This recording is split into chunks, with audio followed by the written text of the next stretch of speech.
First Contact and Fatal Assumptions. The Carvax warship emerged from hyperspace with the silence of a predator stalking its prey. High Admiral Zextal stood on the command bridge, his crystalline exoskeleton refracting the dim light of Earth's moon. His species had conquered 17 civilizations across 3 galaxies, and this backward planet would be the 18th. Analysis of their defense capabilities. Zextal's neural interfaces pulsed with data as his second-in-command responded. Primitive, High Admiral. They still rely on chemical propulsion and radio waves for communication. Their most advanced weapons use enriched uranium, practically Stone Age technology. But on the surface below, Commander Sarah Chen of Navy SEAL Team 6 was about to prove just how wrong their assessment was. She crouched in the shadows of the Alaskan wilderness, watching the first Carvax drop pods pierce the atmosphere. 20 years of special operations experience had taught her that superior technology didn't always equal superior warfare. The aliens had chosen Alaska as their first landing zone, assuming the harsh climate would give them an advantage. They didn't know that Chen had spent the last 5 years running counterterrorism operations in this exact region. This was her backyard. Eagle's Nest. This is Phantom Leader. She whispered into her encrypted comm unit. First wave incoming. Maintain radio silence and stick to the plan. The Carvax shock troops emerged from their pods with devastating energy weapons and adaptive camouflage that bent light around their crystalline forms. They moved with mechanical precision, scanning for threats with sensory arrays that could detect a human heartbeat from a kilometer away. But they couldn't detect what they didn't know to look for. Chen had spent the last week preparing the battlefield. Primitive traps by Carvax standards. Nothing but steel, wood, and human ingenuity. The first alien patrol triggered a cascade of avalanches that had been carefully prepared with strategic demolition charges. Their advanced shields protected them from the crushing force, but they couldn't maintain footing on the suddenly liquid ground. Impossible. The Carvax squad leader transmitted as his troops floundered. Their tactical databases showed no signs of such sophistication. His transmission cut off as Chen's team emerged from their hidden positions. They had studied the alien drop pods from afar, noting how the crystalline beings moved, identifying weak points in their supposedly impenetrable armor. Regular bullets bounced off their shields, but precisely aimed shots with armor-piercing rounds at their joint segments told a different story. The aliens had expected to find primitive savages. Instead, they found themselves facing an enemy that had spent its entire evolutionary history perfecting the art of warfare. An enemy that had turned killing into a science long before they developed advanced technology. High Admiral Zextal watched in disbelief as the first wave's neural signatures winked out one by one. How are they doing this? They have no energy shields, no quantum weaponry, no neural interfaces. Sir, his tactical officer's voice wavered. We're detecting more human forces converging on the landing zones. They're using the terrain against us. Our troops, they're being hunted. Chen retrieved an alien weapon from a fallen Carvax soldier, quickly understanding its basic operation through pure tactical intuition. Eagle's Nest, be advised, we've acquired enemy tech. These bastards made 3 big mistakes. They underestimated us, they landed in our territory, and they gave us access to their weapons. By dawn, the first Carvax invasion force had learned a brutal lesson about humanity. Technology wasn't everything. Sometimes, the most dangerous predator was the one that had learned to kill before it learned to fly. High Admiral Zextal was faced with a decision he had never had to make before: whether to continue an invasion that had gone catastrophically wrong in its first hours. His species had never encountered a race that could adapt so quickly, fight so viciously, or turn the enemy's strengths into weaknesses with such devastating efficiency. The humans weren't just fighting back. They were winning. The ghost in the dark. The Carvax had a saying: advanced technology is indistinguishable from nature. But as Commander Chen ghosted through the darkness beneath their patrol ships, she was teaching them a new lesson. Human ingenuity was indistinguishable from magic. The aliens had switched tactics after their disastrous first wave, deploying aerial drones and energy nets to trap the human fighters. They filled the sky with sensors that could detect the slightest movement, the faintest heat signature. Yet somehow, Chen's team kept slipping through their net. "They're using some kind of cloaking technology," a Carvax commander insisted during an emergency briefing. "It's impossible for primitive beings to evade our detection grid." But Chen's team wasn't using any advanced technology. They were using mud, ice, and thermal blankets. They were using techniques perfected by generations of special forces operators. Most importantly, they were using the Carvax's greatest weakness against them: their absolute reliance on technology. "Target their sensor relays," Chen ordered her team. "They've never had to fight blind before. Let's show them what that feels like." The human fighters moved like ghosts through the Alaskan night, placing small explosive charges on key points of the Carvax sensor network. The aliens had created an interconnected web of surveillance, but they'd never faced an enemy that understood the concept of a single point of failure. When the charges detonated, they didn't just destroy the sensors. They created a cascade of feedback that overwhelmed the Carvax neural interfaces. Entire squadrons of alien soldiers found themselves blind, and in agony, their advanced combat systems turned into a liability.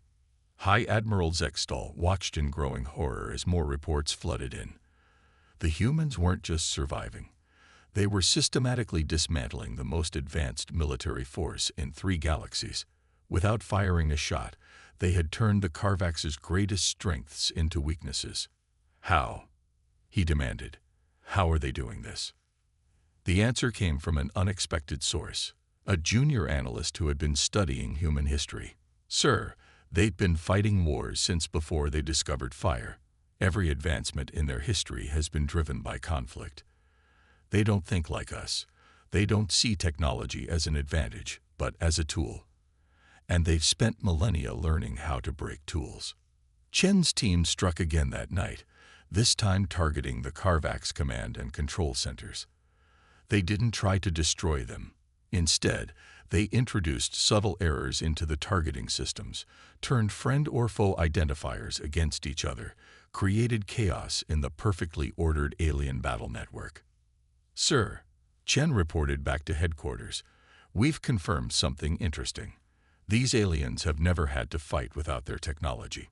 They don't know how to trust their instincts, how to operate when their systems are compromised. They're tactically brilliant, but strategically blind." The Carvax response was predictable.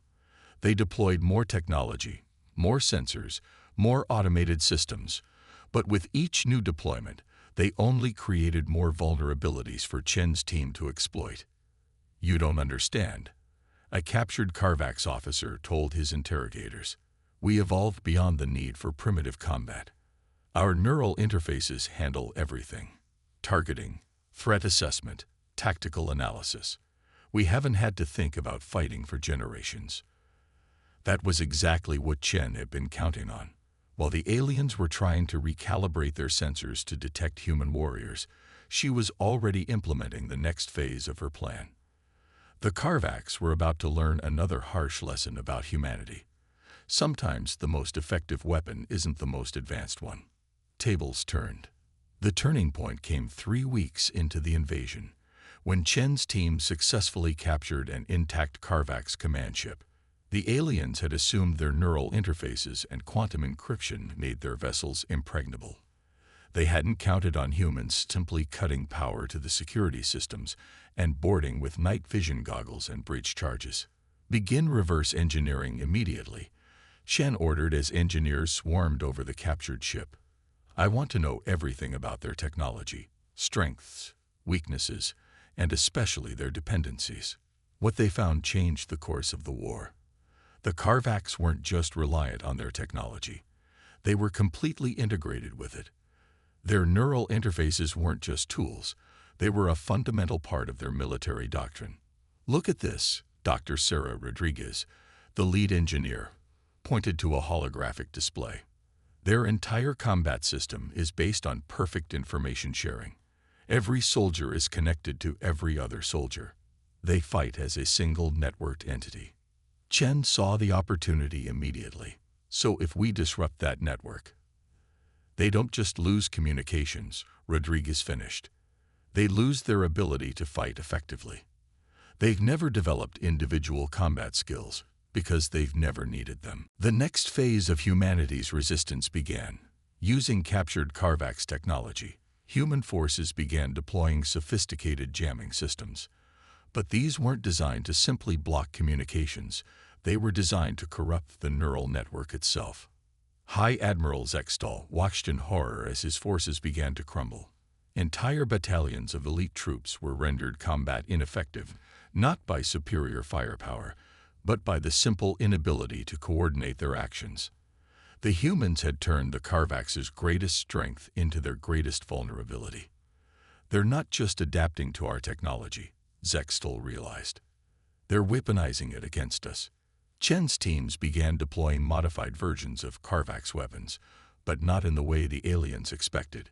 Instead of trying to match the aliens' advanced energy weapons, they used them to create disruption fields that played havoc with the Carvax neural networks. Sir, Chen reported to the Joint Chiefs, we've confirmed that the aliens have no backup systems. They've never needed them. Their entire military doctrine is based on the assumption that their technology cannot fail. The implications were staggering. Humanity wasn't just fighting back. They were fundamentally changing the nature of the war. The Carvax had come expecting to fight a technologically inferior enemy.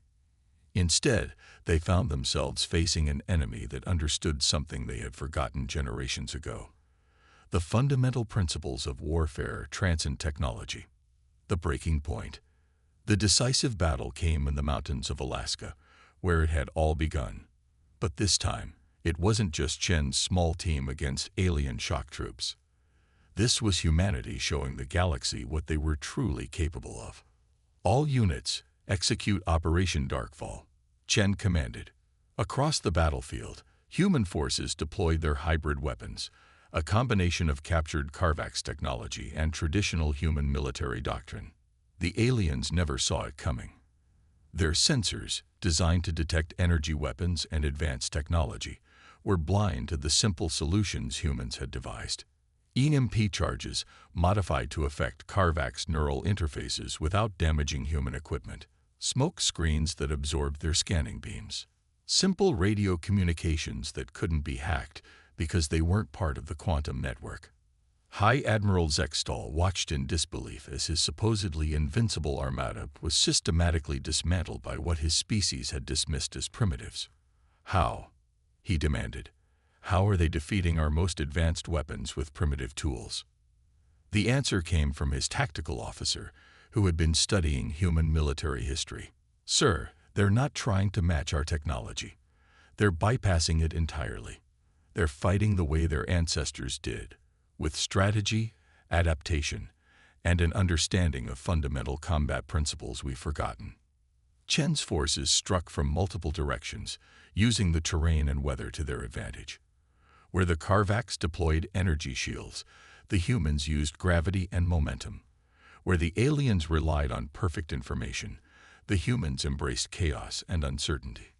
Remember your training, Chen told her troops. They're fighting the way they were programmed to fight. We're fighting the way we learned to survive. The battle raged for hours, but the outcome was never really in doubt. The Carvax, for all their advanced technology, had never faced an enemy that could think and adapt like humans. They had never encountered a species that saw warfare as an art rather than a science. A new understanding. The surrender of the Carvax fleet marked more than just the end of the invasion. It marked a fundamental shift in galactic politics. Humanity had proven that technological advancement alone didn't determine military superiority. We wish to understand, High Admiral Zextal said during the formal surrender. How did you defeat us? We had every advantage. Commander Chen, now speaking for Earth's combined defense forces, smiled. You had every technological advantage, she corrected. But you forgot the most important weapon any species can have, the ability to adapt, to think creatively, to use whatever tools are available. The aftermath of the war brought unexpected changes. The Carvacs, humbled by their defeat, became eager students of human military doctrine. They had learned that true strength lay not in having the most advanced technology, but in understanding how to use any technology effectively. "Your species is unique," Zextal admitted during a strategic summit. "We evolved beyond what we saw as primitive warfare, but in doing so, we lost something essential. You've shown us that the fundamental principles of combat cannot be replaced by technology alone." Human military advisors were soon in high demand throughout the galaxy. Earth's defense forces began sharing their expertise, not in advanced technology, but in the basic principles of warfare, adaptation, and survival that had served humanity since its earliest days. Chen found herself teaching alien special forces how to fight without their neural interfaces, how to trust their instincts, how to think independently. The galaxy was learning that humanity's greatest strength wasn't their ability to develop technology, but their ability to function without it. "Remember," she told her alien students, "technology is a tool, not a crutch. The most dangerous warrior isn't the one with the most advanced weapons. It's the one who knows how to win without them." The invasion that was meant to subjugate Earth instead revolutionized galactic warfare.